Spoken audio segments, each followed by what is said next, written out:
शिवसेना शिंदे गटाचे माजी मंत्री तानाजी सावंत यांनी अजित पवार गटावर कडाक्याचा आरोप केला आहे.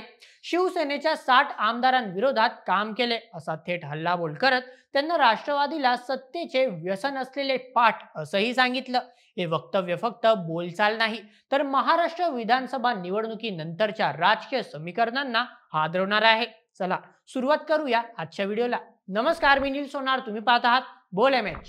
सगळ्यात आधी जाणून घेऊ तानाजी सावंत कोण आहेत. सोलापूर जिल्ह्यातील परंडा मतदारसंघाचे आमदार तानाजी सावंत हे शिवसेना शिंदे गटाचे मजबूत नेते आहेत. ते व्यावसायिक पार्श्वभूमीतून राजकारणात आले आणि आज सार्वजनिक आरोग्य मंत्री म्हणून ओळखले जातात. पण त्यांची ओळख म्हणजे त्यांच्या वादग्रस्त वक्तव्यांची. आता सांगतो काय घडलं. एका सभेत बोलताना सावंत यांनी अजित पवारांच्या राष्ट्रवादी काँग्रेसवर थेट हल्ला चढवला. ते म्हणाले, कॅबिनेट बैठकीत अजित पवार गटाच्या नेत्यांच्या शेजारी बसतो, पण बाहेर येताच मला उलटी होते असं वाटतं. हे ऐकलं की हसू येतं, पण राजकारणात हे फार गंभीर आहे. त्यांनी पुढे सांगितलं की शिवसेनेच्या 60 आमदार विरोधात त्यांनी काम केलं. राष्ट्रवादी सत्तेशिवाय जगू शकत नाही. सत्ता मिळवण्यासाठी ते काहीही करतील. हे वक्तव्य फक्त वैयक्तिक नाही, तर ऐतिहासिक आहे. लक्षात ठेवा, 2022 मध्ये महाविकास आघाडी सरकार पडवण्यात सावंत यांचा मोठा हात होता. त्यांनी एकनाथ शिंदे आणि देवेंद्र फडणवीस यांच्यासोबत मिळून शिवसेना आमदारांना बंडखोरीसाठी प्रेरित केलं होतं.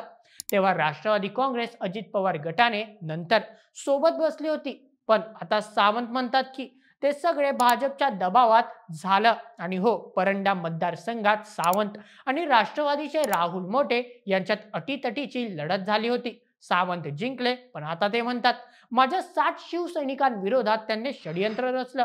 आता थोडं मागे जाऊया मित्रांनो. महाराष्ट्राची राजकीय वाटचाल ही नेहमीच ड्रामासारखी असते. बंड, गटबाजी आणि सत्ताभूळ. 2019च्या निवडणुकीनंतर शिवसेना, राष्ट्रवादी काँग्रेस आणि काँग्रेसने महाविकास आघाडी सरकार बनवलं. पण 2022 मध्ये एकनाथ शिंदे यांच्या बंडाने ते पडलं. त्यात अजित पवारने 2023 मध्ये आपल्या 40 आमदारांसह भाजपकडे झुकाव दाखवला आणि महायुतीत सामील झाले. तानाजी सावंत हे शिंदे गटाचे लॉयलिस्ट आहेत. त्यांनी अनेकदा राष्ट्रवादीवर टीका केली आहे. उदाहरणार्थ, विधानसभेत अजित पवारांनी सावंतांना क्लीन बोल्ड केलं होतं जेव्हा आरोग्य विषयक प्रश्न विचारले गेले. आता 2024च्या विधानसभा निवडणुकीनंतर महायुती जिंकली, पण मंत्रिमंडळ विस्तारात सावंतांना पुन्हा मंत्रिपद मिळालं नाही. त्यातच हे वक्तव्य. सावंत म्हणतात राष्ट्रवादी सत्तेची भुकी आहे. ते शिवसेनेच्या आमदारांना पाडण्यासाठी पैसे आणि धमक्या वापरतात. हे ऐकलं की वाटतं महायुतीत आता फ्रेंड्स टू फो होतंय का. हे वक्तव्य झालं की आणि राजकीय वादळ सुरू झालं. अजित पवार गटाने लगेचच प्रत्युत्तर दिलं. त्यांचे प्रवक्ते उमेश पाटील म्हणाले, सावंतांना बरखास्त करा, अन्यथा आम्ही मंत्रिमंडळ सोडू. अमोल मिटकरी म्हणाले, आरोग्य मंत्र्याला आपली उलटी का होते ते समजून घ्या. राष्ट्रवादीशी त्यांची जुनी शत्रुता आहे. शरद पवार गटाचे महेश तपासे म्हणाले, हे शिंदे किंवा भाजपचं षडयंत्र आहे अजित पवारांना अपमानित करण्यासाठी. दुसरीकडे शिवसेना शिंदे गटाने सावंतांना पाठिंबा दिला. एकनाथ शिंदे यांनी थेट बोललं नाही, पण पक्षाने म्हटलं हे वैयक्तिक मत आहे, गठबंधन कायम आहे. भाजपकडून ही शांतता आहे. देवेंद्र फडणवीस म्हणाले आंतरिक चर्चेतून सुटेल. पण मित्रांनो, हे सर्व ऐकून वाटतंय का विधानसभा निवडणुकीनंतर महायुतीला बहुमत मिळालं, पण आता अशा वक्तव्यांमुळे 2025च्या स्थानिक निवडणुकांसाठी धुसफूस वाढली आहे. राष्ट्रवादीचे नेते म्हणतात आम्ही सत्तेत आहोत, पण अपमान सहन करणार नाही. चला आता थोडं विचार करूया. हे वक्तव्य का महत्वाचं आहे. पहिलं, ते महायुतीतली कमकुवत बाजू दाखवतं. अजित पवार गटाकडे 40 आमदार आहेत. ते गेल्यास सरकार अस्थिर होईल. दुसरं, तानाजी सावंत हे हॉर्स ट्रेडिंगचे आरोप करतायत, म्हणजे आमदार विकत घेण्याचे. हे निवडणूक आयोग किंवा कोर्टात जाऊ शकतं. तिसरं, सावंतांची नाराजी मंत्रीपद न मिळाल्याने.